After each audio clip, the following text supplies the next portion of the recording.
लीगी रहनुमा सेनेटर राना सनाउल्लाह ने कहा है कि बैरिस्टर गौहर समेत पीटीआई की सीनियर क़यादत मुज़ाकरात करने के लिए तैयार है, लेकिन बानी पीटीआई मुज़ाकरात के हामी नहीं।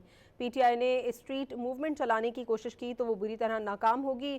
अगर किसी किस्म की अनारकी या अफरा तफरी फैलाने की कोशिश की गई तो हुकूमत भरपूर कार्रवाई करेगी। गौहर खान साहब जो हैं वो बतौर एक्टिंग चेयरमैन तहरीक इंसाफ वो बिल्कुल मुज़ाकरात के हामी हैं।